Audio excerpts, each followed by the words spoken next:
Hi, I'm Trevor and this is Mondoro Media, where we talk about ways in which Africans can take part in the growth and development of Africa.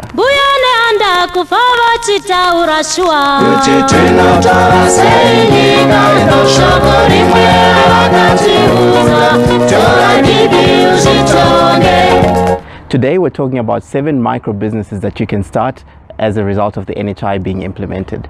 Now, clearly NHI is not implemented yet, but there are 7 businesses that you can start that will benefit from NHI. First of all, what is the NHI? Well, the NHI is an insurance fund that the government has set up to pay for any medical related stuff that you and I might need, as long as it's, something we actually need and not something we want. That's a whole other topic for discussion, but today we're just talking about ways in which we can make money from this setup.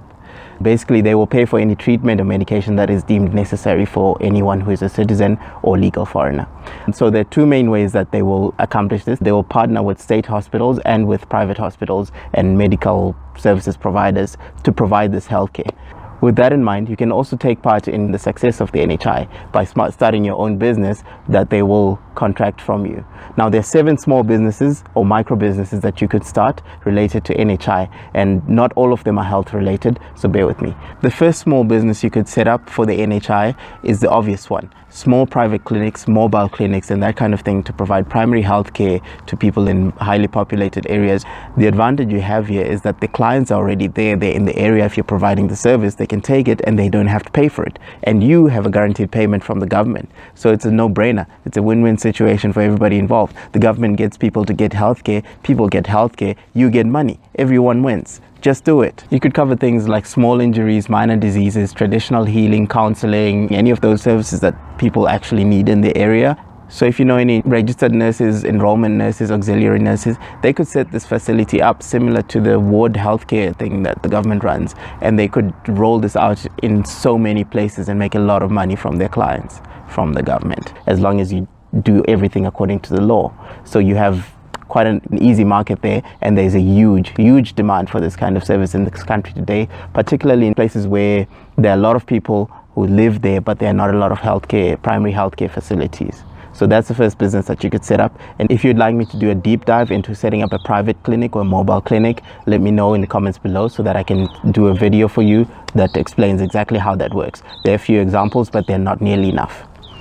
The second business you could set up is actually maybe a little bit tricky because it's in the financial industry or in auxiliary health insurance.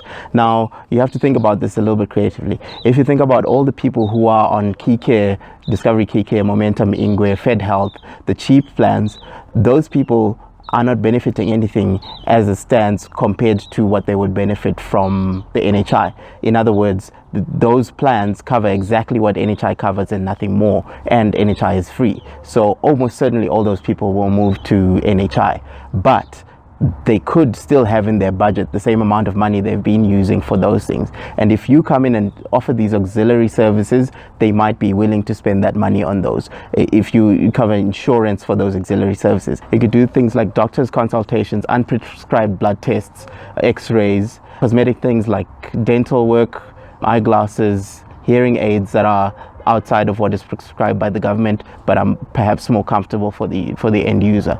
You could do something along the lines of contraception and counseling, and you could offer these because they are predictable. You could offer a specified amount per year as the benefit that your insurance gives, and you do your calculations based on your actuarial stuff. I don't know, actuarial stuff. Yeah. So, if you want to do that business, I can't help you. You're going to have to find an actuary who knows stuff about that. But I think my sense is that it'll be much lower barrier of entry than what the medical schemes currently experience. The third business that you could offer is registering people onto the NHI. Now, when the NHI starts, it will need to register every citizen in this country on the NHI, and to do that they will primarily rely on primary healthcare facilities. So even if you own the mobile clinic we spoke about in the first step, then you could take that mobile clinic and also use it as a registration center for healthcare users, so that they could register their details there, whether they're registering with your healthcare facility or with a different healthcare facility, if the law permits that, because that is not clear at the moment. Then you could serve as proxy for other healthcare service providers and do registrations for them, but at the end of the day you have the opportunity to convince whoever's registering to register with you as well. perhaps something like they work close to you but they live somewhere else, or vice versa, and you could convince them to register with you. So that could be a way if you owned a mobile clinic to get clients. But even if you didn't, it could be a business on its own. And you could do this by going from door to door, setting up an online system, a website or something, and marketing that. So whatever is permissible by the law, once we know, because we don't know right now, then you could do that too.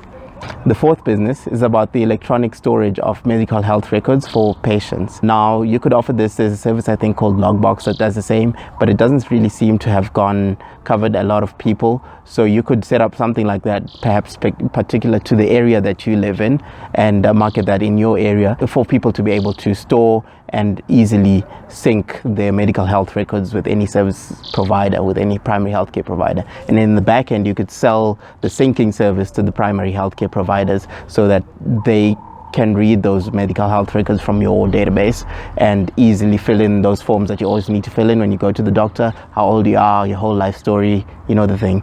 The fifth business is legal services for end users of the primary healthcare facilities, because in some cases the government will deny people treatment on some or other grounds, and as we know, often that process is gotten wrong often. So people will want to at times sue the government or appear before the court for whatever reason, take legal action on a denial they've experienced. And if you're specializing in that area, you could market specifically to people who have been denied any primary healthcare, who should have that healthcare.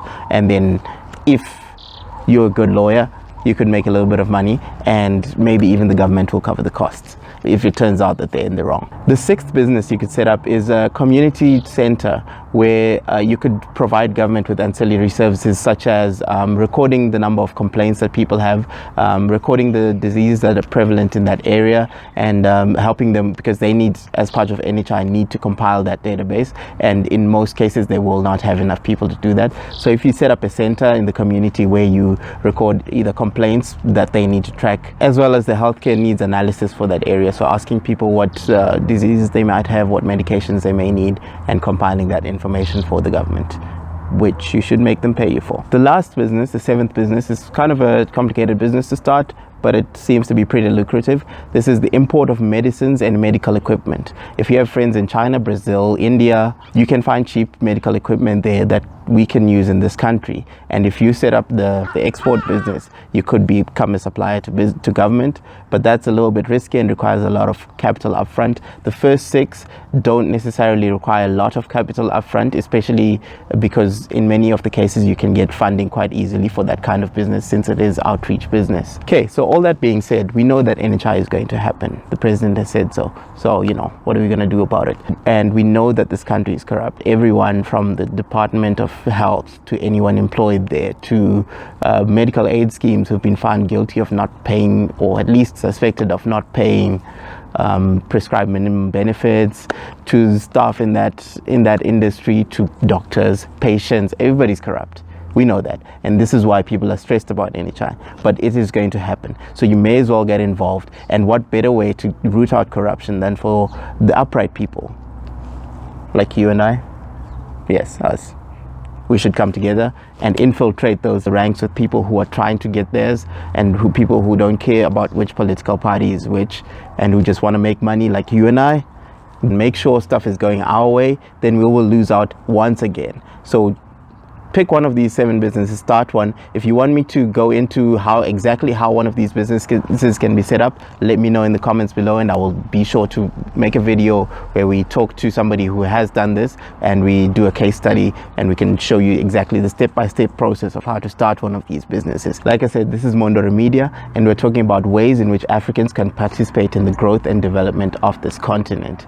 So if you would like to be part of that journey, just subscribe to this channel. This is the first video. Tomorrow we will have a video on the jobs that you could work in if you're not entrepreneurially,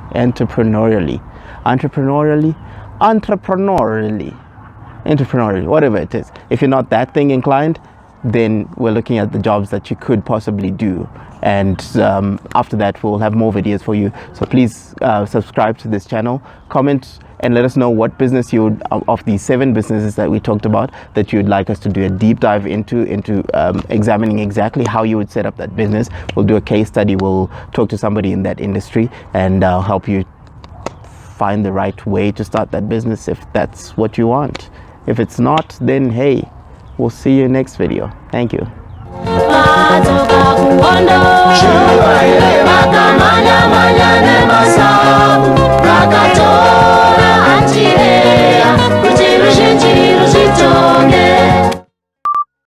Whew, this shit is hard. How do people do this?